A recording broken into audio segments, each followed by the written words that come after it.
Thank you, Madam Deputy Speaker. With permission, I would like to make a statement on puberty blockers. At the outset, I want to make clear the principles that drive this government's approach to this issue. First, that children's healthcare must always be led by evidence. Medicines prescribed to young people should always be proven to be safe and effective. Second, that evidence-led, effective and safe healthcare must be provided to all who need it when they need it. Third, this is a government that believes in the dignity, worth and equality of every citizen and recognises that trans people too often feel unsafe, unrecognised and unheard. And that must change. None of these simple ambitions have been achieved in recent years.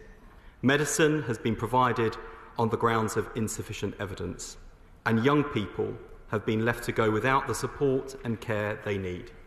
This government is determined to change that.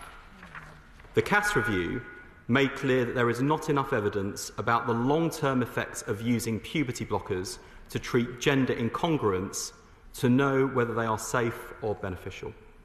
That evidence should have been established before they were ever prescribed for this purpose.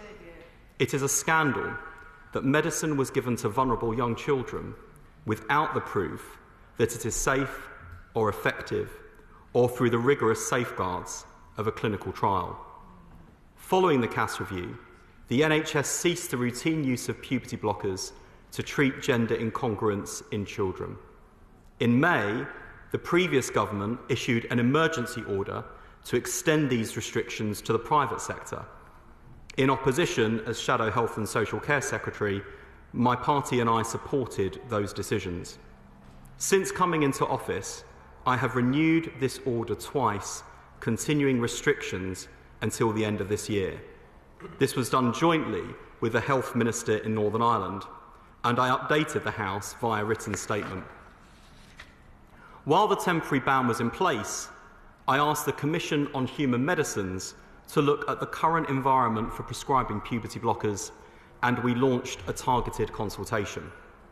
Madam Deputy Speaker, the Commission is an independent body made up of leading clinicians and epidemiologists, which advises on medicine safety.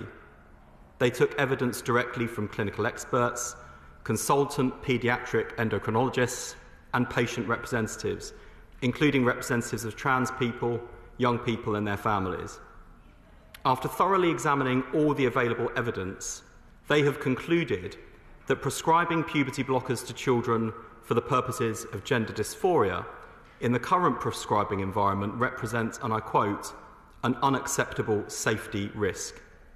Of particular concern to the Commission was whether these children and their families were provided with enough time and information to give their full and informed consent.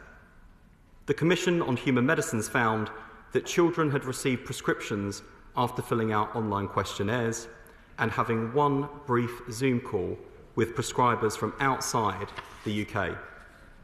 Consequently, they have recommended that the government should extend the banning order indefinitely until a safe prescribing environment can be established for these medicines. On the basis of their findings, I am acting on the Commission's advice to put an indefinite order in place to restrict the sale or supply of puberty blockers through a prescription issued by either a private UK prescriber or a prescriber registered outside the UK for under 18s.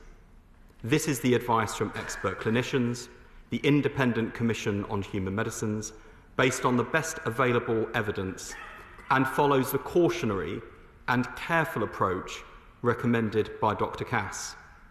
The legislation will be updated today and will be reviewed in 2027, along with an updated assessment of the safety of the prescribing environment for these medicines.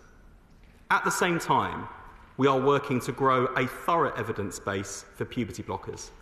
The National Institute for Health and Care Research is working closely with NHS England to establish a clinical trial into puberty-suppressing hormones.